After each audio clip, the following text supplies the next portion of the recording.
সিরাতুন নবী সাল্লাল্লাহু আলাইহি ওয়াসাল্লাম আলোচনা করবেন শেখ মতিউর রহমান মাদানী। আসসালামু আলাইকুম ওয়া রাহমাতুল্লাহি ওয়া বারাকাতুহু। ইন্নাল হামদালিল্লাহ নাহমাদুহু ওয়া নাস্তাঈনুহু ওয়া নাস্তাগফিরুহু ওয়া নাউযু বিল্লাহি মিন শুরুরি আনফুসিনা ওয়া মিন সাইয়্যাতি আ'মালিনা। মান ইয়াহদিহিল্লাহু ফালা মুদিল্লা লাহু ওয়া মান ইউদ্লিল ফালা হাদিয়া লাহু। ওয়া আশহাদু আল লা ইলাহা ইল্লাল্লাহু ওয়াহদাহু লা শারীকা লাহু ওয়া আশহাদু আন্না মুহাম্মাদান আবদুহু ওয়া রাসূলুহু সাল্লাল্লাহু তাআলা আলাইহি ওয়া আলা আলিহি ওয়া সাহবিহি ওয়া সাল্লামা তাসলিমান কাসীরা। আম্মা বাদ। সম্মানিত দিনী ভাতৃমণ্ডলী, আল্লাহ রাব্বুল আলামিনের প্রশংসা এবং প্রিয় নবী সাল্লাল্লাহু আলাইহি সাল্লামের উপর সালাত ও সালামের পর আজ 10ই রবিউল সানি 1444 হিজরি মোতাবেক 4 নভেম্বর 2022 আমাদের সাপ্তাহিক আলোচনা সিরাতুন নবী সাল্লাল্লাহু আলাইহি সাল্লাম, পর্ব নম্বর 87। বিষয়বস্তু বিভিন্ন প্রতিনিধি দলের আগমন রাসূলুল্লাহ সাল্লাল্লাহু আলাইহি সাল্লামের কাছে। রাসূলুল্লাহ সাল্লাল্লাহু আলাইহি সাল্লামের কাছে বিভিন্ন এলাকার যে প্রতিনিধি দলগুলি আগমন করেছিল সে সম্পর্কে 3টি আলোচনা গত সপ্তাহগুলিতে হয়েছে। আজকে প্রতিনিধি দলের আগমনের 4র্থ পর্ব বা 4র্থ আলোচনা। আজকে ইনশাআল্লাহ তাআলা আমরা শেষ করার চেষ্টা করব এই বিষয়টি। প্রথম আলোচনায় আসবে আজকে বানু হানিফার প্রতিনিধি দল, ওয়াফদে বানু হানিফা। বানু হানিফার প্রতিনিধি দলের আগমন। অধিকাংশ প্রতিনিধি দলগুলি আগমন করেছিল কোন সালে বলেছিলাম? কোন হিজরিতে? নবম হিজরি। এই জন্য নবম হিজরিটাকে আমল ওফুদ, প্রতিনিধি দলের বছর বলা হয়েছে। তবে কিছু কিছু প্রতিনিধি দল আগেও এসেছে, আর কিছু পরে 10ম হিজরিতে এসেছে নবী সাল্লাল্লাহু আলাইহি ওয়াসাল্লামের জীবদ্দশায়। এই বানু হানিফা বংশ খুব প্রসিদ্ধ এবং খুব দুর্দান্ত বংশ আরবের।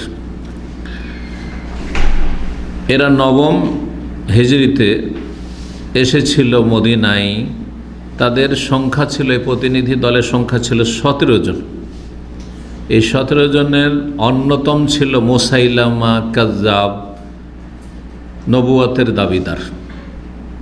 আপনারা হয়তো জানেন, আর যারা না জানেন তারা আজকে জেনে নেবেন যে নবী সাল্লাল্লাহু আলাইহি সাল্লামের আমলে এবং সাহাবায়ে কেরামদের আমলে কয়েকজন মিথ্যুক নবুয়তের দাবিদার হয়েছিল। তার 2 জন পুরুষ আর 1 জন মহিলা পর্যন্ত নবী হওয়ার দাবি করেছিল। পরে মহিলা তওবা করে ইসলাম গ্রহণ করেছিল মুরতাদ হওয়ার পরে। তো মুরতাদ হয়েও অনেকে আবার ইসলামে ফিরে এসেছে, আল্লাহর হিকমা। তো এই 2 জন পুরুষের 1 জন ছিল মুসাইলামা কাজ্জাব, মিথ্যুক। তার এলাকা ছিল বর্তমানে রিয়াজ থেকে নিয়ে আল খারজ, এইসব এলাকা। বানু হানিফার এলাকায় হচ্ছে এলাকা যেটাকে ইয়ামামা তখন বলা হয় তখনকার যুগে।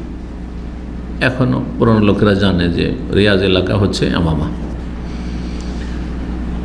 আর একবার নির্দিষ্ট করে বলতে হলে যে যুদ্ধটা হয়েছিল সেটা আল খারজ এলাকা। আবু বকর সিদ্দিক রাদিয়াল্লাহু আনহু আমলে এই মুসাইলামা কাজ্জাব এবং তার যে অনুসারী যারা ছিল, যারা মুরতাদ হয়ে গেছিল অথবা ইসলাম কবুল করেনি, তারা মুসাইলামা কাজ্জাবকে নবী বলে বিশ্বাস করেছিল। কেউ বিভ্রান্ত হয়ে বিশ্বাস করেছিল, কেউ জাতীয়তার স্বার্থে বিশ্বাস করেছিল। তাদের একটি উক্তি খুব প্রসিদ্ধ রয়েছে যে নিজের জাতির মিথ্যুকও যদি হয় সেটা অন্য জাতির, অন্য বংশের সত্যবাদীর চাইতে আমাদের কাছে ভালো প্রিয়।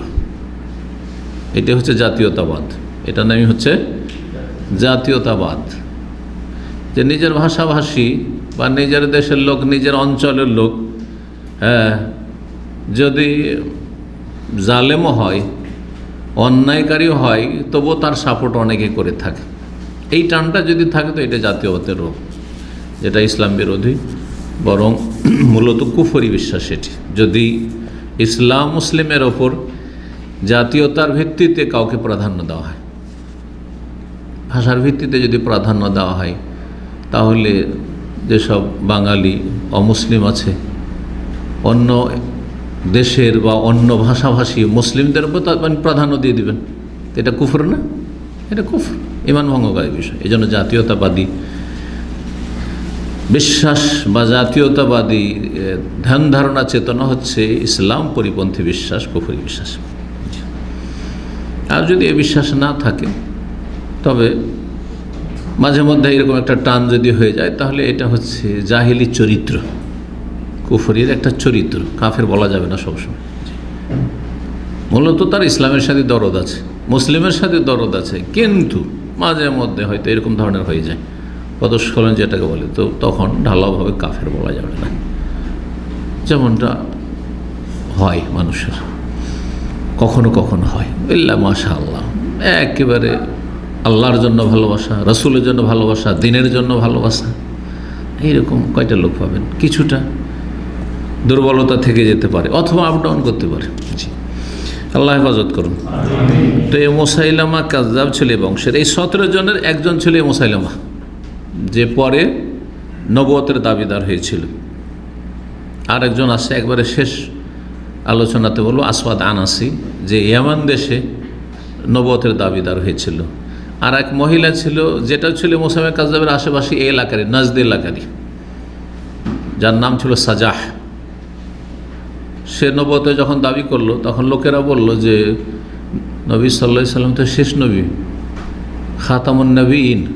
আল্লাহ কোরআনে সূরা আহজাবে বলেছেন, হ্যাঁ, নবী সাল্লাল্লাহু আলাইহি ওয়াসাল্লাম বলেছেন লা নবিয়্যা বাদি, আমার পরে কোনো নবী আসবে না। তখন কি যুক্তি পেশ করেছিল? বাতিলপন্থীরও যুক্তি আছে। বলছেন আল্লাহ কোরআন বলছেন যে শেষ নবী হচ্ছে মুহাম্মদ, মানে পুরুষ নবীন, আর আমি তো নবী, পুরুষ নবী না, আমি নবিয়া। কথা বোঝা গেছে? নবী বলছেন লা নবিয়্যা বাদি, আমার পরে কোনো নবী হবে না, মানে পুরুষ নবী হবে না। লা নবিয়্যাতা বাদি তো বলেননি, হ্যাঁ, কোনো মহিলা নবী হবে না, এই কথা তো নবী সাল্লাল্লাহু বলেননি। বুঝতে পেরেছেন?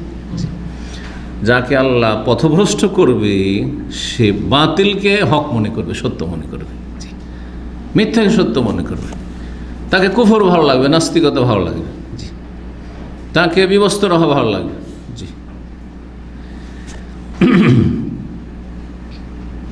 এরা একজন আনসারের বাড়িতে অবতরণ করেছিল, তারপরে নবী সাল্লাল্লাহু আলাইহি ওয়াসাল্লামের কাছে আসলো, ইসলাম গ্রহণ করলো। কিন্তু মুসাইলামা 17 জনের 16 জন ইসলাম গ্রহণ করলো। তার সম্পর্কে বলা হয়েছে যে সেও একটি মত হচ্ছে যে তাদের সাথে ইসলাম গ্রহণ প্রথম করেছিল। আর কেউ কেউ বলেছেন না, ওই যে তোমরা যা, আমি ইসলাম গ্রহণ করব না।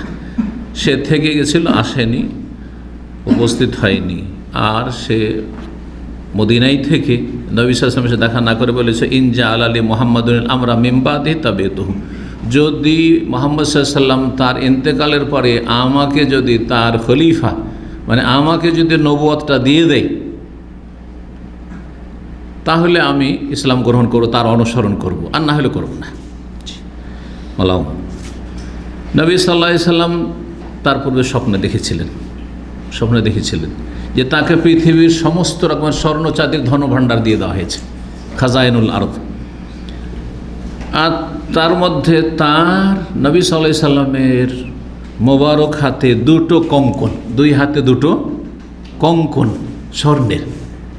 স্বর্ণ পুরুষের জন্য হারাম, আর স্বপ্ন দেখছেন যে হারাম কঙ্কন। আর এক তো মহিলাদের কঙ্কন, চুড়ি, এসব কার অলঙ্কার মহিলাদের। এক তো স্বর্ণ পুরুষের জন্য হারাম, 2 নম্বর হচ্ছে যে পুরুষদের জন্য এইসব অলঙ্কারও হারাম, সাজসজ্জা হচ্ছে মহিলাদের জন্য। তো নবী সাল্লাল্লাহু আলাইহি ওয়াসাল্লাম 2 হাতে 2টো কঙ্কন দেখেছিলেন স্বপ্নে, স্বর্ণের। এই কঙ্কন দেখার পরে তাকে খুব খারাপ লাগলো, মানসিক দিক থেকে কষ্ট লাগলো। একটু সোনা, স্বর্ণ, সেটা হারাম, আর আমার হাতে এই কঙ্কন কেন? তখন নবী সাল্লাল্লাহু আলাইহি ওয়াসাল্লামকে ওই অবস্থায় স্বপ্ন দেখছেন, ফুঁক দিতে বলা হইল। যেহেতু নবীর স্বপ্ন হচ্ছে ওহী, ওই সাথে সাথে যখন মনটা খারাপ হয়েছে, এই 2টো হাতে কঙ্কন দেখে, কঙ্কন বুঝেন তো, যে চুড়ি চাইতে মোটা মোটা থাকে, যে তো তাকে ওহী করা হইল, স্বপ্নেই বলা হচ্ছে। আর স্বপ্নে আম্বিয়াদের স্বপ্ন হচ্ছে ওহী, নবী রাসূলুল্লাহর স্বপ্ন হচ্ছে ওহী। স্বপ্ন মানেই বলা হচ্ছে যে তুমি ফুঁক দাও, ফুঁক দিতে বলা হইল। ফুঁক দিলেন, সাথে সাথে 2টো উড়ে চলে গেল, উড়ে গেল হাত থেকে, নেই আর হাতে। রাসূলুল্লাহ সাল্লাল্লাহু আলাইহি ওয়াসাল্লাম এই স্বপ্নের তাবির করলেন, বিবরণ করলেন নিজে, যে দুইজন মিথ্যুক নবুয়তের অচিরেই দাবি করবে আমার উপরে, তারাই হচ্ছে এই দুটো কঙ্কন। কোথাকার স্বপ্ন, কোথাকার তাবির। জি হ্যাঁ, রাসূলুল্লাহ সাল্লাল্লাহু আলাইহি ওয়াসাল্লাম মুসাইলামার কাছে আসলেন। নবী সাল্লাল্লাহু আলাইহি ওয়াসাল্লামের হাতে একটি খেজুরের ডালের ছড়ি ছিল, তার সাথে সাহাবী সাবিত বিন কাইস রাদিয়াল্লাহু তাআলা আনহু, যে সাহাবায়ে কেরামদের প্রখ্যাত বক্তা ছিলেন, খতিব। নবী সাল্লাল্লাহু আলাইহি ওয়াসাল্লাম ওই যে প্রতিনিধি দল মুসাইলামার সাথীর সঙ্গে রয়েছে তাদের সামনে গিয়ে দাঁড়ালেন এবং তার সাথে কথা বললেন মুসাইলামার সাথে। তখন মুসাইলামা বলছে যে ইনশে তাখাল্লাইনা বাইনাকা ওয়া বাইনা আল আমরি সুম্মা জাআলতাহু লানা বাদাকা, আপনি যদি চান যে আমি আপনার ভক্ত হই, অনুসারী হই, তাহলে যতদিন আপনি আছেন আপনি নবী, আমি কোনো কিছু দাবি করব না। তবে আপনার পরে আপনার নবুয়ত রিসালাতের এই পদটা আমাকে দিয়ে দিতে হবে, আমি তারপরে নবী থাকব। যেন এই রাজত্বের মতো পরম্পরা। রাসূলুল্লাহ সাল্লাল্লাহু আলাইহি ওয়াসাল্লাম সাআলতানি হাযিহিল কিতা, হাতের ছড়িটা দেখে বললেন যে খেজুরের ডালের ছড়ি, শুকনো ডাল, এই ছড়িটাও যদি তুমি চাও তো মা আতাই তো কাহা, এটিও তোমাকে দেব না। নবুয়তের রিসালাত আর এই দেশের রাজত্ব, হ্যাঁ ক্ষমতা, এই তো দূরের কথা। ওয়ালান তাদু আমরা আল্লাহ ফিকা, তোমার সম্পর্কে আল্লাহ রাব্বুল আলামিনের সৃষ্টিগত যে নির্দেশ রয়েছে, আল্লাহর ইচ্ছা, তার ইচ্ছার বিরুদ্ধে তুমি যেতে পারো না, আল্লাহর ইচ্ছার বাইরে তুমি যেতে পারো না। আল্লাহ যদি চান যে তোমাকে নির্মূল করবেন তো নির্মূল হবে তুমি, তার বেশি বাড়তে পারবে না। কোনো মানুষ আল্লাহর ইচ্ছার বাইরে বেড়ে যেতে পারে, যতই অহংকারী হোক না, দাম্ভিক হোক না কেন, মনে রাখতে হবে। আর শুনে রাখো মুসাইলামা, তুমি যদি বিমুখ হয়ে যাও, মানে ইসলাম গ্রহণ না করো অথবা ইসলাম থেকে মুরতাদ হয়ে যাও, তাহলে আল্লাহ তোমাকে ধ্বংস করবেন। এবং আমি মনে করি যে আমি যে স্বপ্ন দেখেছি, ইঙ্গিত করছেন, আমি যে স্বপ্ন দেখেছি সেই স্বপ্নের বাস্তবায়ন হচ্ছে তুমি সে আমার সেই স্বপ্ন। আর তারপরে তোমার সাথে আর বেশি কথা বলবো না, যদি কথা বলো প্রয়োজন হয় তোমার, তো আমার এই সঙ্গী, আমার এই বক্তা সাবিত বিন কাইস রাদিয়াল্লাহু তাআলা আনহু আছেন, তোমার কোনো কথা বলার থাকে কথা বলো, হ্যাঁ সে তোমাকে জবাব দেওয়ার জীবকান নেই। তারপর রাসূলুল্লাহ সেখান থেকে ফিরে আসলেন। সেই প্রতিনিধি দল ফিরে আসলো, রিয়াজ আল খারজ এলাকা থেকে গিয়েছিল। আর অল্প কিছু সময় যেতেই মুসাইলামা দাবি করে ফেললো যে আমি নবী হয়েছি, আমার কাছে আসমান থেকে ওহী আসছে, আমি নবী হয়েছি, আর আমি মুহাম্মদ সাল্লাল্লাহু আলাইহি সাল্লামের শরীক এই নবুয়তে, তিনিও নবী আমিও নবী, কথা নবুয়তের দাবি করলো। আর বেশ কিছু আয়াতের মতো করে, মানে ওই রকমভাবে তার অনুকরণে কিছু ছন্দ সে রচনা করলো, আর নিজের জাতির জন্য সুবিধাজনক ধর্ম চালু করল। বললো যে তোমাদের জন্য মদ হালাল। আরবরা মদের আসক্ত ছিল, পাগল ছিল। মদ ছাড়াতে 3 স্তরে আল্লাহ কোরআনের আয়াত নাজেল করে আরবদেরকে মদ ছাড়িয়েছেন, যেমন তেমন বিষয় নয়।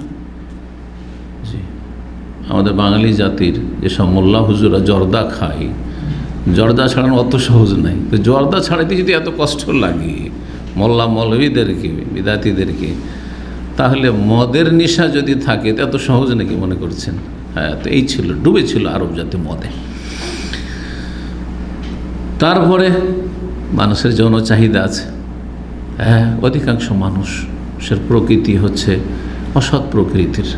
সে একজনে একটা স্ত্রীতে, দুটো স্ত্রীতে, ব্যাস 1, 2, 3, 4টা, খুব বেশি, তোর বেশি না। এতে সীমিত থাকাটা আল্লাহর ভয় ভীতির প্রয়োজন। হ্যাঁ, কিন্তু যাদের আল্লাহর ভয় ভীতি নেই তারা নতুন নতুন চায়, প্রতিদিনে, প্রতি সপ্তাহে নতুন নতুন চায়, ভোগবিলাসী যারা। তো জেনা ব্যভিচার হালাল করে দিল। তো মুসাইলামার ধর্মে মদ হালাল আর জেনা ব্যভিচার হালাল। অনেকে ফিতনে পড়ে গেল, কারণ সুবিধাবাদী। ভারতে যখন বাদশাহ আকবর এর দিনে এলাহির প্রচার প্রসার শুরু করলো, যে মূর্খ বাদশাহ, তখন অনেকে এই দিনে এলাহির অনুসারী হয়ে গেছিল। কারণ সেই ধর্ম হচ্ছে হিন্দু মুসলিম দুটো ধর্মের জগা খিচুড়ি। যাতে মুসলিমরা অবাধে হিন্দু মেয়েদেরকে বিয়ে করতে পারবে। তারপরে মানুষ যাদের ইমান দুর্বল একটু স্মার্ট হতে চায় আর মনে করে দাড়ি রাখা মানে অত স্মার্টনেস না, হ্যাঁ, সুতরাং সে দাড়ি মুন্ডার সুন্নত চালু করলো। তো ভারতের ইতিহাসে প্রথম দাড়ি মুন্ডার ইতিহাস চালু করেছিল বাদশাহ আকবর দিন এলাহিতে, কালিমা বদলে দিল, লা ইলাহা ইল্লাল্লাহ আকবর খলিফাতুল্লাহ। জি, তারপরে সালাম বদলে দিয়েছিল, যে সালাম ওই সালাম চলে গেছে ওই সালাম। এখন দিনে এলাহির সালাম হচ্ছে আল্লাহু আকবার, আল্লাহু আকবার। তো আকবরের নাম চলে এলো, কেউ সালাম দিলে বলবে আল্লাহু আকবার, আর জবাব বলবে জাল্লা জালালহু, কারণ জালালউদ্দিন আকবর তার নাম ছিল, জাল্লা জালালহু। হাউযুবিল্লাহ, যাকে আল্লাহ পথভ্রষ্ট করে কোনখানে গিয়ে যে ধ্বংস হয়ে যায়, নিজেকে ধ্বংস করলো, জাতিকে ধ্বংস করলো। বহু মানুষ কুফরির অবস্থায় ইসলাম থেকে মুরতাদ হয়ে ধ্বংস হয়েছে, কারণ বেশ কিছু সুবিধা ফ্যাসিলিটি পেয়েছে। যে মানুষ পীর মুরিদে কেন যায়? কারণ তো বেশ কিছু সুবিধা আছে, পীরদেরও সুবিধা আছে, মুরিদদেরও সুবিধা আছে। মুরিদদের সুবিধা যে সারা জীবনে এত পাপ টাপ করেছি, আর পীর সাহেবের মুরিদ ধরে উনি তো দায়িত্ব নিয়েছেন, আমাকে তো ছেড়ে যাবেন না উনি হাসর মাঠে। বড়ই সুবিধাজনক ধর্ম একটা, যতই পাপ করে থাকুন না পীর উদ্ধার করবেই, বড় বড় জাহাজ নিয়ে আসবে। যদি যাদেরকে কথিত হক্কানি পীর বলছেন চরমে, তারাই যদি বলে বড় বড় জাহাজ নিয়ে আসবে, তো বাকিরা কি বলে? বাকি তো অতক্ষণ যাবে না যতক্ষণ সাথে না নেবে। এরাও বলছে একই সবগুলি।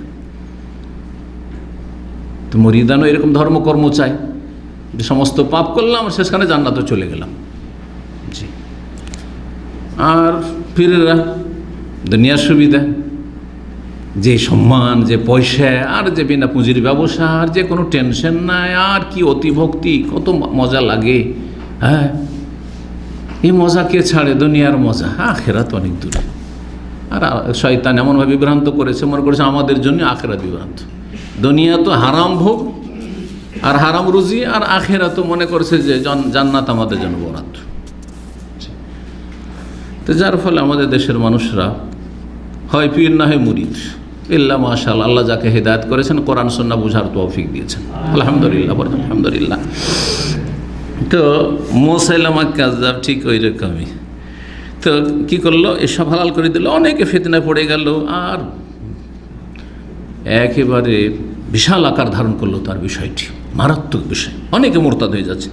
রাসূলুল্লাহ সাল্লাল্লাহু আলাইহি সাল্লাম এখনও দুনিয়াতে আছেন, এই অবস্থায় এরকম ফিতনা, বড় ফিতনা। চিন্তা করেন, আজকে আহলে কোরআনের ফিতনা, আজকে হিজবুত তাওহীদের ফিতনা, এসব কুফরি ফিতনা। আজকে কাদিয়ানীদের ফিতনা, এসব কুফরি ফিতনা। এর চারদিকে কম ফিতনা ছিল সেই ফিতনা যে মিথ্যুক নবুয়তের দাবি করেছে, আর তার অনুসারী অনেকে হয়ে যাচ্ছে, ইসলাম কবুল করার পরে মুরতাদ হয়ে চলে যাচ্ছে। রাসূলুল্লাহ সাল্লাল্লাহু আলাইহি ওয়াসাল্লাম জীবদ্দশায় সাহাবা কেরামরা মওজুদ রয়েছেন, অনেকেই সাহাবী হয়েছে, নবী সাল্লাল্লাহু আলাইহি ওয়াসাল্লামের সাথে দেখা করেছে, তারপরে মুরতাদ হয়ে যাচ্ছে। চিন্তা করেন আপনি, কে যে কখন গুমরাহ হয়ে যায়। তো যাই হোক, রাসূলুল্লাহ ইন্তেকাল হয়ে গেল, ফিতনা আরও বেশি বেড়ে গেল, ভয়ঙ্কর আকার ধারণ করলো। এই এলাকার যত সব মুসলিম হয়েছিল মুরতাদ, বানু হানিফা এই বংশের লোক প্রায় সব মুরতাদ হয়ে গেল। আবু বকর সিদ্দিক রাদিয়াল্লাহু তাআলা আনহু এই মুসাইলামা কাযযাব এবং তার যারা অনুসারী ছিল, যারা মুরতাদ হয়ে গেছিল, তাদের বিরুদ্ধে জিহাদের জন্য সাহাবায়ে কেরামদের একটি দল পাঠালেন। তাদের অধিকাংশই হাফেজে কোরআন, আলেমে দ্বীন সব ছিল, ওলামা। 700-র মতো হাফেজ, কারি, আলেম শহীদ হয়েছিল এই যুদ্ধে। কেমন মারাত্মক যুদ্ধ হয়েছিল এই মুসাইলামা কাযযাবের বিরুদ্ধে। খালিদ বিন ওয়ালিদের নেতৃত্বে আবু বকর সিদ্দিক রাদিয়াল্লাহু তাআলা আনহু তার খেলাফত আমলে পাঠিয়েছিলেন জিহাদের জন্য।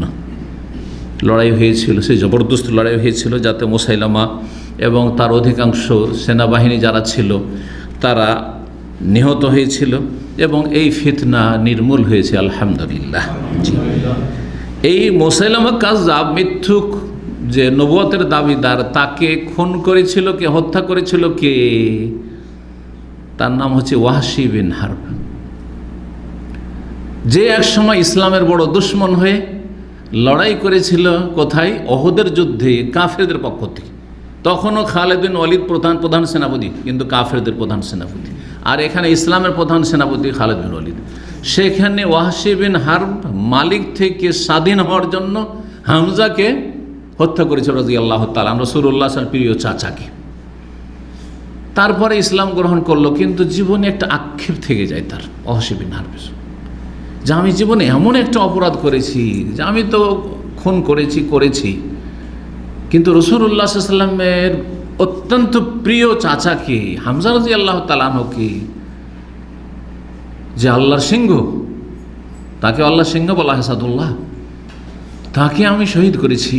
এই অপরাধের খেসারত আমি জীবনে না দিতে পারলে আমার মনে শান্তি হবে না। এর জন্য ও সুযোগে ছিল যে কখন এই সুযোগ আল্লাহ আমাকে মিলিয়ে দেয়। সুবহানাল্লাহ। একসময় কাফেরদের পক্ষ থেকে লড়াই করেছে, এই সময় ইসলামের পক্ষ থেকে লড়াই করেছে।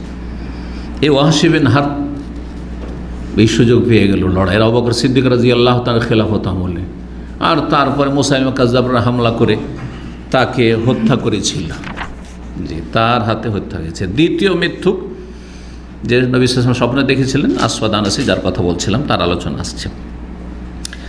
আর একটি প্রতিনিধি দল, সংক্ষেপে বলছি এখন, কারণ কয়েকটি প্রতিনিধি দলের কথা রয়েছে, এগুলো সংক্ষেপে শুধু বলবো। সেই প্রতিনিধি দল ছিল হেমিয়ার বংশ। এই বংশটি খুব ইয়ামানের প্রসিদ্ধ বংশ। হেমিয়ার বংশের রাজাদের পক্ষ থেকে দূতের আগমন, দূত এসেছিল। তাবুক থেকে ফিরে আসেন রাসূলুল্লাহ সাল্লাল্লাহু আলাইহি ওয়াসাল্লাম। তখন মালিক বিন মুররা আর রাহাবি নামক এক ব্যক্তি আগমন করলো ইয়ামান থেকে। তার কাছে চিঠি ছিল, সে দূত হিসাবে আগমন করেছিল। চিঠি নিয়ে এসেছিল হেমিয়ার যে বংশ, ইয়ামানের তাদের রাজাদের পক্ষ থেকে, তাদের কয়েকজন নেতৃস্থানীয় ব্যক্তি, হারিস বিন আব্দে কালাল, নাইম বিন আব্দে কালাল বা নওমান, মুআফির, হামদান, এইসব নেতারা ছিল। তাদের পক্ষ থেকে চিঠি নিয়ে এসেছিল, যেহেতু তারা ইসলাম গ্রহণ করেছিল এবং নবী সাল্লাল্লাহু আলাইহি ওয়াসাল্লামের সাথে পত্র আলাপ তাদের উদ্দেশ্য ছিল। রাসূলুল্লাহ সাল্লাল্লাহু আলাইহি ওয়াসাল্লাম তখন এর মাধ্যমে একটি চুক্তি স্বাক্ষর করে লিখে পাঠালেন। তাতে ঘোষণা করলেন যে যারা ইসলাম গ্রহণ করেছে, মুসলিম হিসাবে মুসলিম দেশে, ইসলামিক দেশে যেই অধিকারগুলি রয়েছে সে অধিকার পাবে, এবং মুসলিম হিসাবে তাদের ওপর যে দায়িত্ব রয়েছে একটি ইসলামিক দেশে, সেসব দায়িত্বগুলি তাদেরকে পালন করতে হবে। আর এই মুসলিম দেশে যারা অমুসলিম রয়েছে, কাফের রয়েছে, এবং তারা জিম্মি, জিজিয়া দিয়ে রয়েছে, তাদের নিরাপত্তা সুনিশ্চিত করতে হবে এবং তাদের সাথে যে চুক্তি রয়েছে সেই চুক্তি যাতে করে পূরণ করা হয়। তারপরে রাসূলুল্লাহ সাল্লাল্লাহু আলাইহি ওয়াসাল্লাম তাদেরকে দিন শিখাবার জন্য এবং তাদের এলাকার দায়িত্বশীল হিসাবে সাহাবী মুআয বিন জাবাল রাদিয়াল্লাহু তাআলা আনহুকে পাঠিয়েছিলেন। তো ইয়ামান দেশে যে মুআয বিন জাবাল রাদিয়াল্লাহু তাআলা আনহু গিয়েছিলেন বলে যে হাদিস আপনারা পড়েছেন, তাই না? মুআয বিন জাবালকে যখন পাঠালেন তখন কি বলেছে? ইন্নাকা তাতি কওমান মিন আহলি কিতাব, তুমি এমন একটা জাতির কাছে যাচ্ছ যারা হচ্ছে আহলি কিতাব। ইহুদিরা বসবাস করতো ইয়ামানে, বড় সংখ্যা ইহুদি ছিল, অল্প খ্রিস্টানও ছিল নাজরান এলাকায় যেমন। আর নাজরানটাও মানে কাবার দক্ষিণ দিকে হইলেই সেগুলোকে এমনও বলা হইতো। তো সেখানে গিয়ে প্রথম তাদেরকে কি করবে? দাওয়াত দেবে, লা ইলাহা ইল্লাল্লাহ মুহাম্মাদুর রাসূলুল্লাহ, লা ইয়াশহাদু আল্লা ইলাহা ইল্লাল্লাহ ওয়া আন্না মুহাম্মাদুর রাসূলুল্লাহ।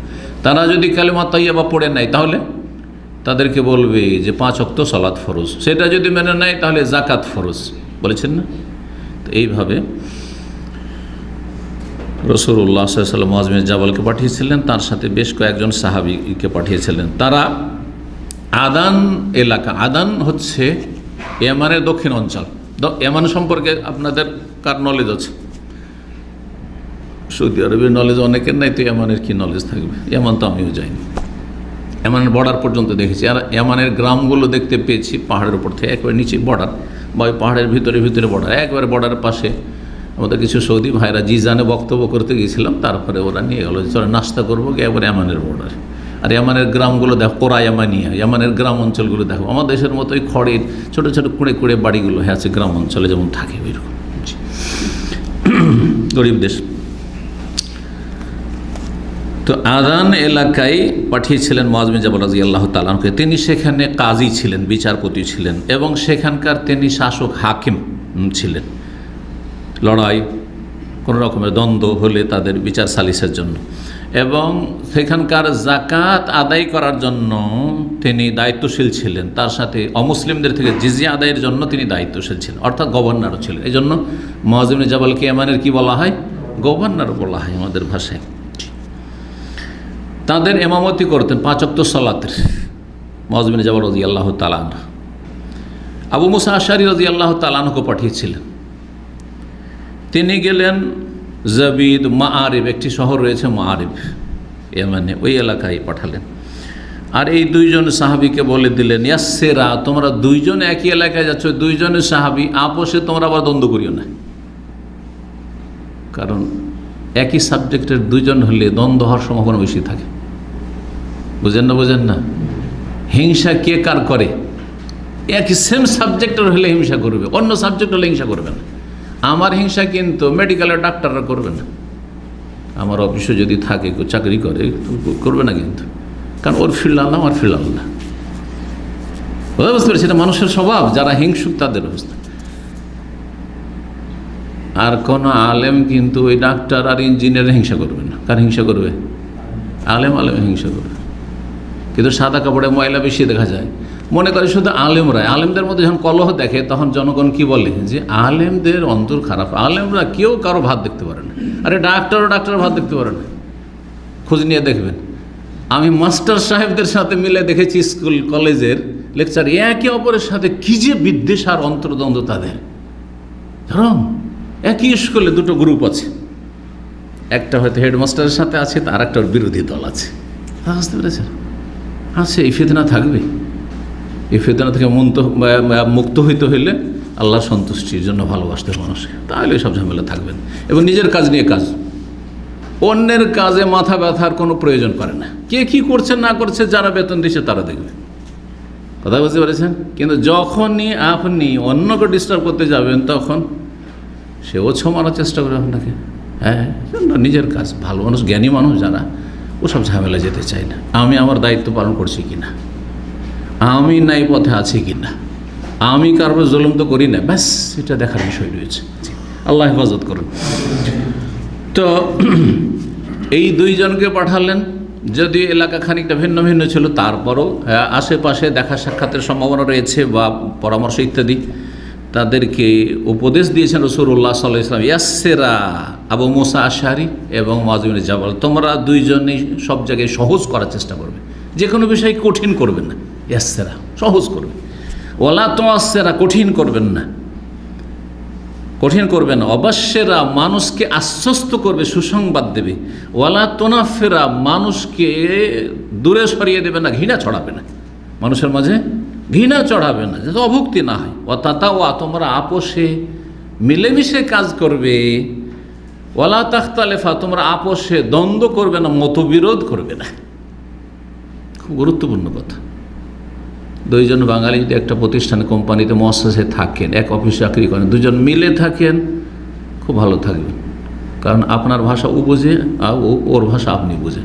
কিন্তু আপোষে যদি 2 জনেই যদি গোথাগুতি করেন, 2 জনের মধ্যে যদি দ্বন্দ্ব থাকে, তাহলে অন্যদের সুযোগ করে দিবেন আপনি। কারণ অন্যরা অত দোষ খুঁজে পাবে না যত দোষ খুঁজে পাবে একজন বাঙালির আরেকজন বাঙালি। আর মুশকিল, আমাদের জাতিটার হিংসা খুব বেশি, অন্তর্দ্বন্দ্ব বেশি। কারো কিছু বরদাস্ত করা যায়, একটু যদি বেতন বেশি বেড়ে যায়, একজন আরেকজন না বাড়ে, তো ওর পিছনে লেগে গেল। একটু যদি সুবিধা বেশি হয়ে যায়, ওর পিছনে লেগে গেল। না, অন্যদেরকে দেখবেন কেরালাদের, হারি বাপরে বাপ, খ্রিস্টানও যদি হয়, হিন্দুও যদি হয়, ব্যাস ভাষা আছে, একই ভাষা, ব্যাস যথেষ্ট। এগুলো আপনারা ভালো করে জানছেন, তাই না? তো এইসব রোগ দুর্বলতা যেগুলি আছে, এগুলো আমাদের সারাবার প্রয়োজন রয়েছে। নবী সাল্লাল্লাহু আলাইহি ওয়াসাল্লাম দিন দুনিয়া সব ক্ষেত্রে বলেছেন, এগুলো সহজ করার চেষ্টা করবেন, কঠিন না।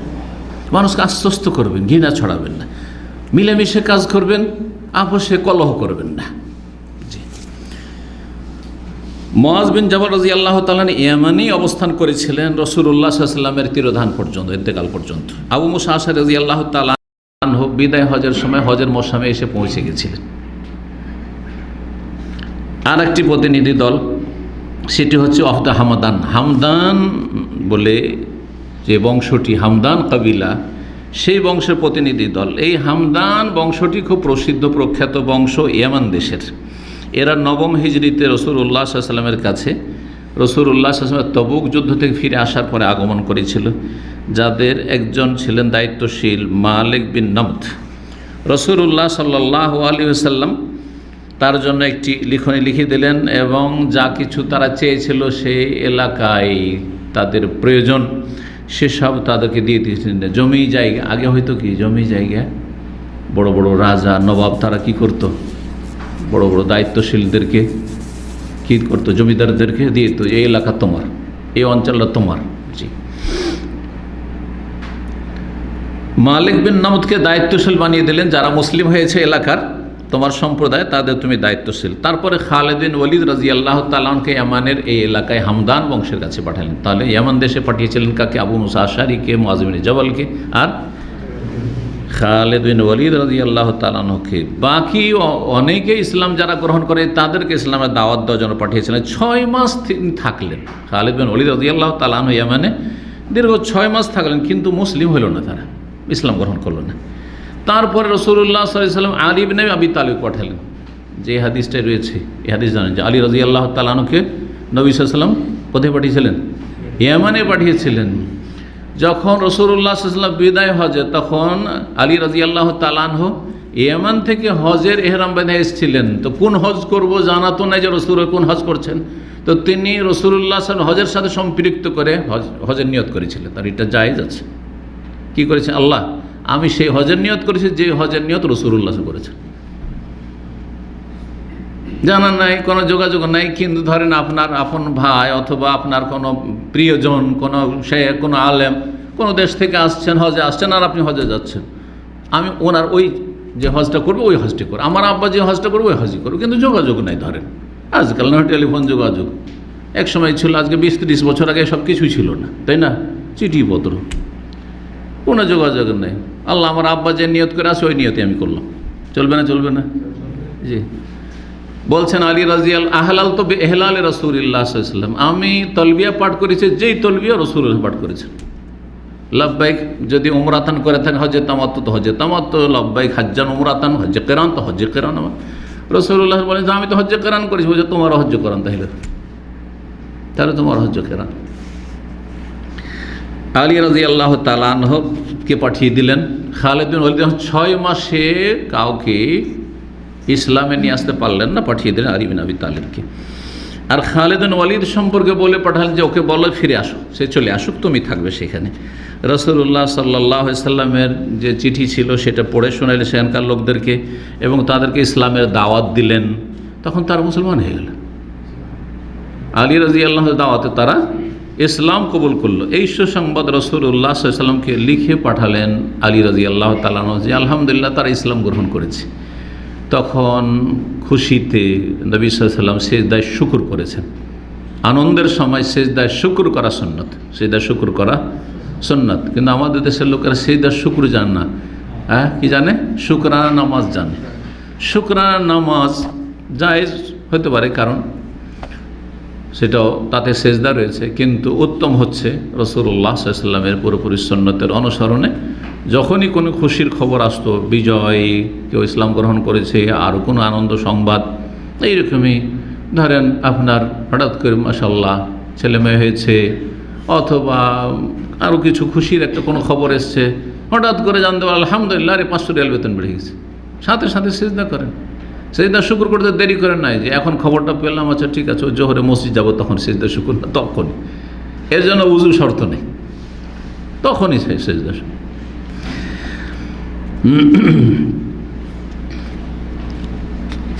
আর একটি প্রতিনিধি দল ছিল বানু আব্দুল মোদান। এই প্রতিনিধি দল গিয়েছিল নাজরান এলাকা থেকে।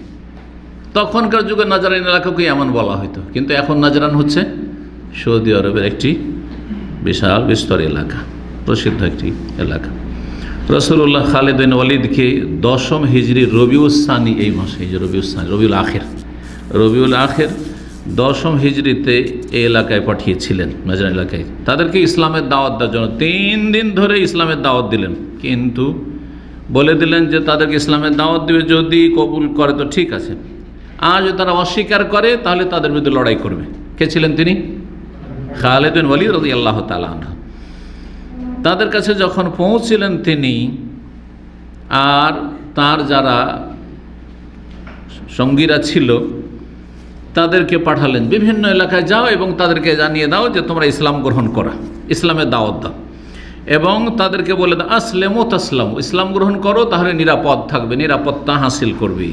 তখন তারা ইসলাম গ্রহণ করলো, তখন তারা এই নাজরান এলাকার লোকেরা ইসলাম গ্রহণ করলো। খালিদ বিন ওয়ালিদ রাদিয়াল্লাহু তাআলা সেখানে অবস্থান করলেন, ইসলামের শিক্ষা দিতে থাকলেন এবং এই মর্মে রাসূলুল্লাহ সাল্লাল্লাহু আলাইহি ওয়াসাল্লামকে লিখে পাঠালেন। আর রাসূলুল্লাহ সাল্লাল্লাহু আলাইহি ওয়াসাল্লামের কাছে রাসূলুল্লাহ সাল্লাল্লাহু আলাইহি ওয়াসাল্লাম এই কথা বলে পাঠালেন যে ঠিক আছে, তাদের একটা প্রতিনিধি দলকে মদিনায় আসতে বলো, তার আসুক, দেখা সাক্ষাৎ করুক। তারা যখন রাসূলুল্লাহ সাল্লাল্লাহু আলাইহি ওয়াসাল্লাম মদিনায় এসে সাক্ষাৎ করলো, তখন তাদেরকে জিজ্ঞেস করলেন রাসূলুল্লাহ সাল্লাল্লাহু আলাইহি ওয়াসাল্লাম যে বেমা কুনতুম তাগলিবুনা মান কাতালাক ফিল জাহিলিয়াতের যুগে তোমরা নাজরান এলাকার লোকেরা তোমরা বড় যোদ্ধা ছিলে এবং তোমরা যুদ্ধে লড়াই, আরবদের মধ্যে লড়াই লেগে থাকতো, গোত্রীয় বংশীয় লড়াই যখন তখন লেগে। আমাদের গ্রাম অঞ্চলে যেন মারামারি এই বংশের সাথে চলছে না, ওই রকম 1400 বছর আগে আরবদের মধ্যে ছিল। এগুলো জাহিলিয়াতের চরিত্র, দুই দিকে মুসলিম মারামারি। ওরা তো কাফের ছিল, কাফেররা লড়াই করত, গোত্রীয় লড়াইগুলি কাফেরদের মধ্যে ছিল, কিন্তু এখন মুসলিম হওয়ার পর এই কাফের চরিত্রগুলি আমাদের মুসলিম সমাজে থেকে গেছে। তো তোমরা যে জাহিলিয়াতের যুগে লড়াই সবসময় বিজয়ী হইতে তোমাদের প্রতিদ্বন্দ্বীদের ওপর, এটা কিভাবে, কখনো তোমরা পরাজিত হতে না? তখন তারা উত্তরে বলল কুন্না নাজতামি ওয়ালা নাতাফাররাক, আমরা এক হয়ে লড়াই করতাম, আমাদের মধ্যে ঐক্য ছিল, কখন আমাদের মধ্যে বিচ্ছিন্নতা আসেনি, এবং কার ওপর আমরা জুলম অত্যাচার করতাম না। জুলম অত্যাচার করলে তখন কোনো জাতি সফল হয় না। ইন্নাহু লা ইফলিহু যালিমুন, আল্লাহ এটি কায়দা বয়ান করেছেন, সে কাফেরদের মধ্যে কারো হোক আর মুসলিমদের মধ্যে কারো। অনেক সময় দেখা যাচ্ছে কাফের ন্যায়পরায়ণ শাসককে আল্লাহ দীর্ঘদিন টিকিয়ে রাখছেন, তাদের সভ্যতাকে দীর্ঘদিন টিকিয়ে রাখছেন, কিন্তু জালেম মুসলিম ফাসিক পাপিষ্ঠ যে মানুষের উপরে জুলুম করে তার তাড়াতাড়ি করে পতন ঘটছে। বাস্তব সত্য। একটা কাফেরও যদি হয়, তার ব্যক্তি জীবনে সে কাফের শাসক, কিন্তু সে যদি ন্যায়পরায়ণ হয়, কার ওপর জনগণ দেশবাসীর উপর কোনো জুলুম করে না, স্বজন প্রীতি করেন না, যার যে অধিকার রয়েছে ন্যায্য অধিকার এবং ন্যায্য স্বাধীনতা দিয়ে রেখেছে, একজন শাসক ব্যক্তি জীবনে কাফের, কিন্তু দেশবাসীর জন্য সে ভালো মানুষ কিনা? ভালো মানুষ। পক্ষান্তরে একজন মুসলিম কিন্তু সে জালেম, জনগণের জুলুম অত্যাচার করে, বিভিন্নভাবে জুলুম অত্যাচার করে, তার কারণে দেশবাসী অশান্তিতে রয়েছে। কে ভালো? কে ভালো? তার ব্যক্তি জীবনের ইসলাম তার জন্য, কিন্তু আমাদের জন্য কি? দেশবাসীর জন্য কি? দেশবাসীর জন্য তার ইনসাফ প্রয়োজন রয়েছে, সুবিচারের প্রয়োজন রয়েছে। এই জন্য আল্লাহ জালেমকে সফল করেন না, যদিও সে মুসলিম হোক না কেন, কারণ ফাসিক সে জালেম। আর কাফের যদি ন্যায়পরায়ণ হয় তাদেরকে টিকিয়ে রাখেন। এরই ভিত্তিতে এগুলো কোরআন হাদিস স্বীকৃত কথা, যার ফলে হয়তো পাশ্চাত্য সভ্যতা টিকে আছে, না হলে যত পাপ সেসব দেশে হয়, কিন্তু মানুষের জুলুম হয় না। হ্যাঁ, মানবতার মূল্যায়ন করা হয়, হ্যাঁ, দেশের নাগরিকদের মূল্যায়ন করা হয়, ধর্মীয় স্বাধীনতা সেখানে রয়েছে, ধর্মীয় স্বাধীনতা রয়েছে, কিন্তু ভারত উপমহাদেশে না, ধর্মীয় স্বাধীনতা কেড়ে নিয়েছে।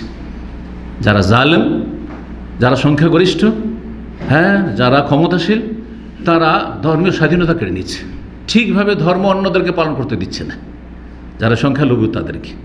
এই যে জুলম অত্যাচারগুলি, যার ফলে এইসব জাতি বেশি দিন টিকবে না, এইসব জালেমগুলো মনে রাখবেন।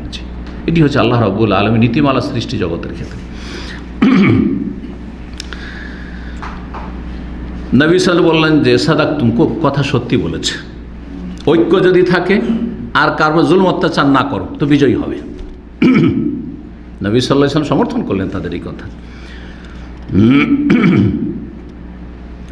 তাদের দায়িত্বশীল বানিয়ে দিলেন কাইস ইবনে হোসাইনকে, এবং তারা নিজের সম্প্রদায়ের কাছে শাওয়াল মাসে ফিরে আসলো অথবা জিলকাদা মাসে ফিরে আসলো। তারপরে রাসূলুল্লাহ সাল্লাল্লাহু আলাইহি ওয়াসাল্লাম তাদেরকে দ্বীনের শিক্ষা দেওয়ার জন্য আমর ইবনে হাজম রাদিয়াল্লাহু তাআলা আনহুকে পাঠিয়েছিলেন, তাদেরকে দ্বীনের শিক্ষা দেওয়ার জন্য এবং তাদের কাছ থেকে যাকাত সাদকা গ্রহণের জন্য। আর একটি কবিলা, আর একটি বংশ, তাদের প্রতিনিধি দল এসেছিল, সেই বংশটিও হচ্ছে কাহতানি বংশ, ইয়ামান দেশের, ইয়ামান দেশ থেকে এসেছিল। রাসূলুল্লাহ সাল্লাল্লাহু আলাইহি ওয়াসাল্লাম তাদের উদ্দেশ্যে, এই বংশটির নাম হচ্ছে বানু মুজহেজ, এই বংশের উদ্দেশ্যে আলী বিন আবি তালিব রাদিয়াল্লাহু তাআলা আনহুকে প্রেরণ করেছিলেন 10ম হিজরি রমজান মাসে। 10ম হিজরি রমজান মাসে। এখানে একটি কথা আমরা চিন্তা করে দেখি, কয়েকজন প্রখ্যাত সাহাবায়ে কেরামদের সম্পর্কে আমরা জানলাম যে তাদেরকে সবগুলিকে পাঠিয়েছিলেন কোথায়? ইয়ামান দেশে ইসলামের দাওয়াত দেওয়ার জন্য অথবা ইসলামের শিক্ষা দেওয়ার জন্য বা দায়িত্বশীল করে। চিন্তা করুন তাকে তখনকার সফরটা কত কষ্টকর ছিল। আর আপনি এই দূরত্বটা একটু চিন্তা করে দেখুন তো যে কত দূর। মদিনা থেকে তাদেরকে পাঠানো হয়েছে, মদিনা থেকে মক্কা 400 কিলোমিটার বেশি, 430-450 কাছাকাছি। তারপরে সেখান থেকে জিজান অথবা আবহা ওই ইয়ামানের যে কোনো বর্ডার 800 কিলোমিটার কম না, 800, তাহলে 8×4 1200-1300 কিলোমিটার হয়ে গেল। সেখান থেকে ভিতরে যদি সানা, যেটা উত্তর ইয়ামানের রাজধানী, তাহলে আরও 500 কিলোমিটার। তাহলে কত হয়ে যায়? হ্যাঁ, 8 আর 4 12, 13, 12 আর 12 আর 5 1700 মতো। এত দূর সফর করা, তখনকার সফর কত কষ্টকর উটের পিঠে। আমাদের শুনলেই তো ভিতর কাঁপতে লাগছে। আমরা আজকাল এত আরামদায়ক সফর করছি, তারপরও সফর কষ্ট লাগে।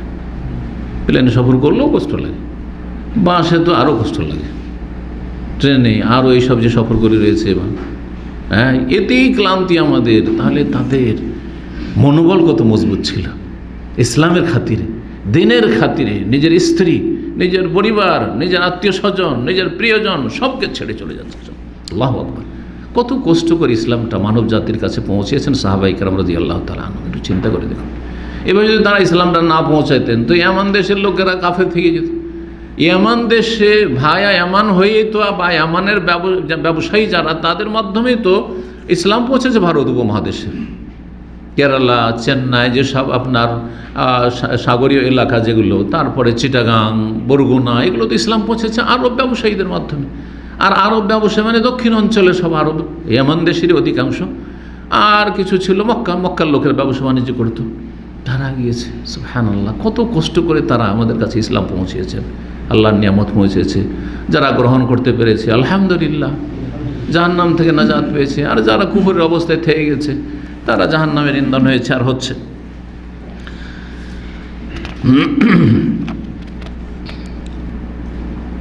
আলী রাদিয়াল্লাহু তাআলা আনহুকে রমজান মাসে প্রেরণ করলেন ইসলামের দাওয়াত দেওয়ার জন্য, এবং তাকে নির্দেশ দিলেন যে অতক্ষণ পর্যন্ত তাদের সাথে লড়াই করবে না যতক্ষণ পর্যন্ত তারা লড়াই না শুরু করেছে। পৌঁছিলেন তিনি সেখানে, আর সেখানে তাদের সাথে দেখা সাক্ষাৎ যখন হলো তখন তাদেরকে ইসলামের দাওয়াত দিলেন, কিন্তু তারা ইসলাম গ্রহণ করতে অস্বীকার করল। এই বংশ ইয়ামান দেশের বানু মুজহিজ এলাকা বংশের লোকেরা ইসলাম গ্রহণে অস্বীকার করলো, বরং মুসলিমদের ওপর তীর বর্ষণ শুরু করে দিল। আলী রাদিয়াল্লাহু তাআলা আনহু সাথী সঙ্গীদের সাথে সারিবদ্ধ হয়ে লড়াই শুরু করলেন। কারণ নবী সাল্লাল্লাহু আলাইহি ওয়াসাল্লাম বলেছেন অতক্ষণ লড়াই করবে না যতক্ষণ তারা লড়াই শুরু না করেছে। লড়াই শুরু করলেন, কারণ হুকুম নবী সাল্লাল্লাহু আলাইহি ওয়াসাল্লাম যখন লড়াই শুরু করিবে তার তখন তোমরা লড়াই করিও। পরাস্ত করলেন তাদেরকে। তারপরে পরাস্ত করার পর বলে যে এখন থেমে যাও, আর লড়াই করিও না। তারপরে তাদের সাথে সাক্ষাৎ করে কথা বললেন, আর বললেন যে এখনও সুযোগ আছে, ইসলাম গ্রহণ করো। তখন তারা ইসলাম গ্রহণ দেখলো যে আর উপায় নেই, আর লড়াই করে পারা যাবে না। তারা ইসলাম গ্রহণ করলো এবং তাদের নেতৃস্থানীয় লোকেরা আলী রাদিয়াল্লাহু তাআলা আনহুর সাথে ইসলামের বায়াত করলেন। আর তারপরে সেখান থেকে আলী রাদিয়াল্লাহু তাআলা আনহু ফিরে আসলেন রাসূলুল্লাহ সাল্লাল্লাহু আলাইহি ওয়াসাল্লামের সাথে মক্কাতুল মুকাররমায় বিদায় হজে সাক্ষাৎ করেছিলেন, যে কথাটি বলছিলাম। এই বংশের দাওয়াত দেওয়ার পরে ফিরে এসেছেন। আর একটি বংশ ছিল, সেটাও তখনকার যুগের ইয়ামান, কিন্তু বর্তমান আলবাহা এলাকা। এই এলাকাতে আজদে শানুয়া, হাদিসে এই বংশের নাম এসেছে। আজদে শানুয়া বংশের প্রতিনিধি দল, এরা ইয়ামানের এলাকা, মানে তখনকার ইয়ামান। এদের সম্পর্কে আমি পড়ে দেখলাম যে এরা হচ্ছে বর্তমান গামেদ এবং জাহারান বংশ। আর সৌদি আরবে অনেক আছে এই বংশের লোক এখন, যাদেরকে বর্তমানে গামেদি বলা হচ্ছে আর জাহারানি বলা হচ্ছে। এই বংশের লোকেরা হচ্ছে, এদের পূর্বপুরুষ হচ্ছে আজদের শানুয়া। তো এদের প্রতিনিধি দল, তারা সুরদ ইবনে আবদুল্লাহ আল আজদি এই বংশের, নেতৃস্থানীয় ব্যক্তি, তার নেতৃত্বে প্রতিনিধি দল হিসাবে নবী সাল্লাল্লাহু আলাইহি ওয়াসাল্লামের কাছে হাজির হয়েছিলেন এবং ইসলাম গ্রহণ করেছিলেন। তখন সৌরত বিন আবদুল্লাহ রাদিয়াল্লাহু তাআলা আনহু রাসূলুল্লাহ তাদের আমির নেতা বানিয়ে দিয়েছিলেন এবং আশেপাশে যেসব মুশরিক কাফির রয়েছে তাদের বিরুদ্ধে জিহাদের জন্য তাকে নির্দেশ দিয়েছিলেন। আর একটি প্রতিনিধি দল হচ্ছে জারির বিন আবদুল্লাহ আল বাজালি রাদিয়াল্লাহু তাআলা আনহু, প্রখ্যাত সাহাবী, কিন্তু তার একটি প্রসিদ্ধ হাদিস রয়েছে, বর্ণনা, সেটি রয়েছে যে রাসূলুল্লাহ সাল্লাল্লাহু আলাইহি ওয়াসাল্লামের সাথে আমি বায়াত করেছি। সহিহ বুখারীতে অন্য হাদিস রয়েছে, বায়াতু রাসূলুল্লাহ সাল্লাল্লাহু আলাইহি ওয়াসাল্লাম আলা ইকামিস সালাতে ওয়া ইতাইজ যাকাত, সালাত কায়েম করব, যাকাত দেব, ওয়ান নসহু লিকুল্লি মুসলিম, আর প্রত্যেক মুসলিমের জন্য আমি হিতাকাঙ্ক্ষী হব। প্রত্যেক মুসলিমের জন্য কি হব? হিতাকাঙ্ক্ষী হব, বায়াত করেছি। যার ফলে জারির রাদিয়াল্লাহু তাআলা বায়াত করার পরে কোন একটা উট কিনতে গেছেন, একটা ছাগল কিনতে গেছেন, যদি উটওয়ালা ছাগলওয়ালা দাম চাইতো যে এত টাকা দাম লাগবে, যেহেতু ওয়াদা করেছেন রাসূলুল্লাহ, কিসের শপথ করেছেন যে আমি হিতাকাঙ্ক্ষী হব, হিতাকাঙ্ক্ষী হওয়া সত্যি বাস্তবায়ন, আমাদের মতো না যে মুখে হিতাকাঙ্ক্ষী, কাজে সুবিধাবাদী। সুবহানাল্লাহ, মানে অবাক করা কাণ্ড। তার জীবনীতে লেখা হয়েছে যে জারির রাদিয়াল্লাহু তাআলা আনহু কোনো কিছু কেনাকাটার জন্য গেলে যখন সেই পশুর মালিক বলতো যে এটার দাম এত, তখন বলছে, বাবা এটার দাম তো তুমি কম চাইছো, এটার দাম এত হবে না, আরও কিছু বেশি হবে, বেশি দিয়ে আসতেন। কারণ আমি রাসূলুল্লাহ সাল্লাল্লাহু সাথে ওয়াদা করেছি যে হিতাকাঙ্ক্ষী হওয়া, তোমার হিতাকাঙ্ক্ষী হওয়া হচ্ছে যে আসল মূল্যটা দিতে হবে, তুমি কম চাইছো, এটা বোঝা গেছে না? আল্লাহু আকবার। এই জারির রাদিয়াল্লাহু তাআলা আনহুর বংশ, জারির বিন আবদুল্লাহর বংশের প্রতিনিধি রাসূলুল্লাহ সাল্লাল্লাহু আলাইহি ওয়াসাল্লামের কাছে জারির বিন আবদুল্লাহ বাজালি আসলেন, প্রখ্যাত সাহাবী তিনি। বাজালি কেন বলা হয়? তার বংশের নাম হচ্ছে বাজিলা। ওই এলাকায় কয়েকটি বংশ বসবাস করত, বাজিলা, খাসআম। এদের একটি দেবতা ছিল, প্রতিমা পূজারী ছিল। ওই দেবতা আর দেবতার মন্দিরের নাম ছিল জুল খালসা।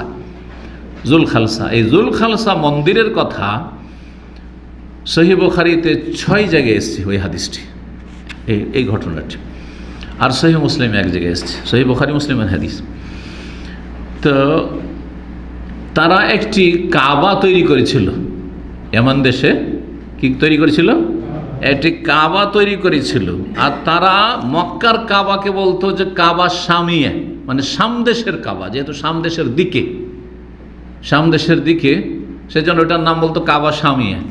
আর যেটা ইয়ামান দেশের কাবা, যেটা মন গড়া তাদের কাবা, যেখানে এই জুল খালসা প্রতিমা পুতুল ছিল, পূজা করত, সেটার নাম রেখেছে কাবা ইয়ামানিয়া, ইয়ামান দেশের কাবা, ইয়ামান দেশের কাবা। রাসূলুল্লাহ সাল্লাল্লাহু আলাইহি ওয়াসাল্লামের কাছে যখন তারা আসলেন ইসলাম গ্রহণ করে, তখন রাসূলুল্লাহ সাল্লাল্লাহু আলাইহি ওয়াসাল্লাম জারিরকে বললেন একদিন যে আলা তরিহানি মিন জিল খালসা, এই জিল খালসা যে তোমাদের ওখানকার মন্দির রয়েছে আর এই বড় দেবতা রয়েছে যার পূজারী অনেক সংখ্যক রয়েছে, তার থেকে আমাকে কি নিস্তার দেবে না, আমাকে কি আরাম দেবে না? আমি অশান্তিতে আছি এই শিরক কুফরির জন্য। আলা তরিহানি মিন জিল খালসা, সহিহ বুখারীর হাদিসের অংশ। তখন জারির রাদিয়াল্লাহু তাআলা বলে, ইয়া রাসূলুল্লাহ, আমি প্রস্তুত আছি জিহাদ করার জন্য, তাদের বিরুদ্ধে লড়াই করার জন্য, কিন্তু আমার একটি দুর্বলতা আছে। সেটি হচ্ছে যে আমি ঘোড়ার পিঠে চাপলে ভিতরটা কাঁপে আর স্থির বসে থাকতে পারি না, ভয় লাগে কখন পড়ে যাব। মনের খুব দুর্বলতা, লা ইয়াসবুতু আল খাইর। তখন রাসূলুল্লাহ সাল্লাল্লাহু আলাইহি ওয়াসাল্লাম তার সিনাতে হাত মারলেন এবং দোয়া করে দিলেন। রাসূলুল্লাহ সাল্লাল্লাহু আলাইহি ওয়াসাল্লামের দোয়া, আল্লাহুম্মা সাব্বিতহু, আল্লাহ তাকে অটল রাখো, দৃঢ় রাখো, ঘোড়ার পিঠে তাকে অটল রাখো, দিনের উপর তাকে অটল রাখো, ওয়াজআলহু হাদিয়াম মাহদিয়া, এবং তাকে হেদায়েতকারী আর হেদায়েত প্রাপ্ত বানিয়ে দাও, তার দ্বারা অন্যরা যাতে হেদায়েত হয়, হাদি, আর মাহদিয়ান মানে সে যেন সবসময় হেদায়েতপ্রাপ্ত সঠিক পথের পথিক থাকে। তারপরে কোনোদিন ঘোড়ার ওপর থেকে আছাড় খেয়ে পড়েনি জীবনে। এই জারির রাদিয়াল্লাহু তাআলা, বুখারী মুসলিমের হাদিস।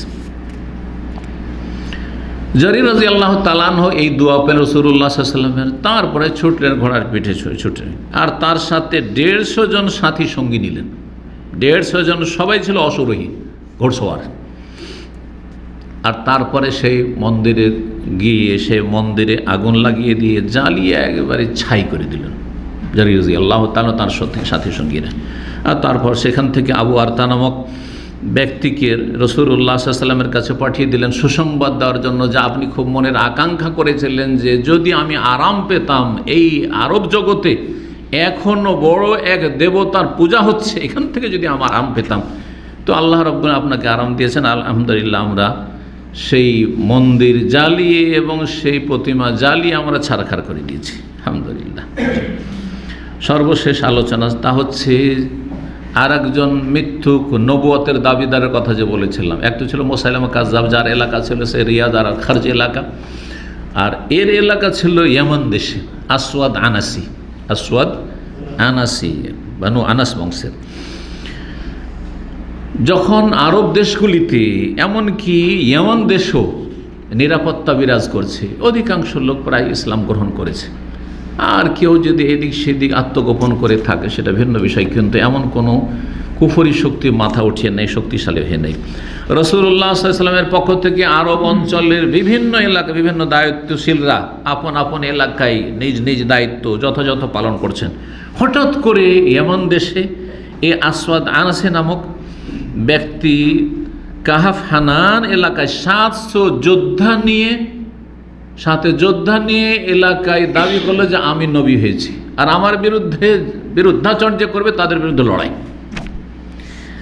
এই 700 যোদ্ধার বিরুদ্ধে দাঁড়াবার মতো সেই এলাকায় এমন কোনো শক্তি ছিল না, নবুয়তের দাবি করলো।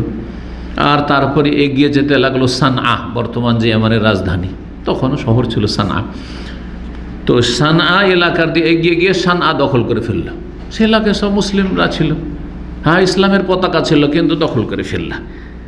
এমন তারা শক্তিশালী হয়ে উঠল যে রাসূলুল্লাহ সাল্লাল্লাহু আলাইহি ওয়াসাল্লামের দায়িত্বশীল যারা ছিলেন, বিভিন্ন দায়িত্বে গভর্নররা, তারা পালাতে বাধ্য হলেন একদিকে, যে আমাদের সাথী সঙ্গীদেরকে রক্ষা করতে হবে। আশআরি বংশ যারা তখন এই ফিতনায় লিপ্ত হয়নি, এই মিথ্যুকের, আর তারা মুসলিম ছিল, তাদের এলাকা গিয়ে আশ্রয় নিয়েছিলেন। আর তারপরে এটা 3 মাস অথবা 4 মাস পর্যন্ত চলতে থাকে। আর তারপরে ফাইরোজ দাইলামি এবং তার সাথী সঙ্গী, এরা ছিল পারস্য দেশের, এরা ইসলাম গ্রহণ করেছিল। এই ফাইরোজ দাইলামি এই ব্যক্তি এই আসওয়াদ আনাসিকে হত্যা করেছিল। হত্যা করার পরে তার মাথা কেটে নিয়ে এসে যে দুর্গের মধ্যে সে সুরক্ষিত ছিল, দুর্গ থেকে মাথা কেটে নিয়ে দুর্গের বাইরে ফেলে দিয়েছে। দেখতে পেল সবাই যে আমাদের যে নবী, তারা তো নবী বলে বিশ্বাস করছিল আসওয়াদ আনাসিকে, সেই নবীর মাথা কেটে নিয়ে ফেলে দেওয়া হয়েছে, মানে শেষ। তখন তার সাথী সঙ্গীরা নার্ভাস হয়ে গেল, মনোবল তাদের দুর্বল হয়ে পড়লো, আর তারা পরাজিত হইল। এইভাবে এই ফিতনা দূর হয়। এই আসওয়াদ আনাসি রাসূলুল্লাহ সাল্লাল্লাহু আলাইহি ওয়াসাল্লামের জীবদ্দশাতেই নবুয়তের দাবি করেছিলেন। নবী সাল্লাল্লাহু আলাইহি ওয়াসাল্লাম বেঁচে আছেন মদিনায়, সেই যুগে নবুয়তের দাবি করেছিল। মুসাইলামা কাযযাবও সেই, কিন্তু মুসাইলামা কাযযাব হত্যা হয়েছে আবু বকর সিদ্দিক রাদিয়াল্লাহু তাআলা আমলে। আসওয়াদ আনাসি যেই দিন হত্যা হয় সেই দিনটি ছিল নবী সাল্লাল্লাহু আলাইহি ওয়াসাল্লাম ইন্তেকালের একদিন আগের দিন। নবী সাল্লাল্লাহু আলাইহি ওয়াসাল্লাম ইন্তেকালের একদিন পূর্বে এই আসওয়াদ আনাসিকে হত্যা করা হয়।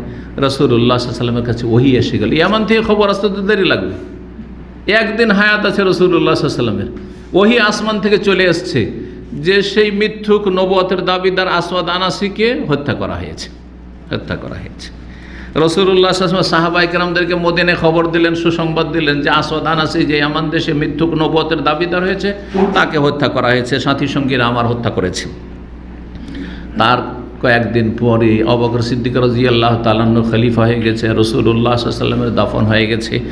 তারপরে চিঠি এসে পৌঁছিল সেখানকার দায়িত্বশীলের পক্ষ থেকে আবু বকর সিদ্দিক রাদিয়াল্লাহু তাআলার হাতে। চিঠি খুলে দেখছেন যে তাতে সংবাদ দেওয়া হয়েছে যে আসওয়াদ আনাসিকে আমরা হত্যা করতে পেরেছি আর তার সাথী সঙ্গীদেরকে পরাজিত করতে পেরেছি।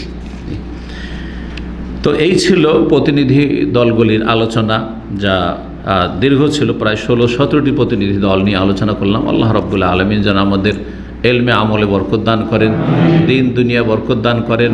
আল্লাহ রাব্বুল আলামিন আমাদের আপনাদের সকলকে এবং যে কোনো ভালো মানুষকে আল্লাহ রাব্বুল আলামিন যেন সমস্ত বালা মুসিবত থেকে, ফিতনা থেকে, অনিষ্ট থেকে আল্লাহ হেফাজত করেন। আল্লাহ রাব্বুল আলামিন রুজিতে আপনাদের বরকত দান করেন এবং আল্লাহ রাব্বুল ছেলে মেয়েদের ভালো ঈমানি ইসলামী তরবিয়ত আল্লাহ সহজ করে দেন। ওয়া সাল্লাল্লাহু সাল্লাম আলা নবিয়ানা মুহাম্মদ ওয়া আলা আলিহি ওয়া সাহবিহি আজমাইন।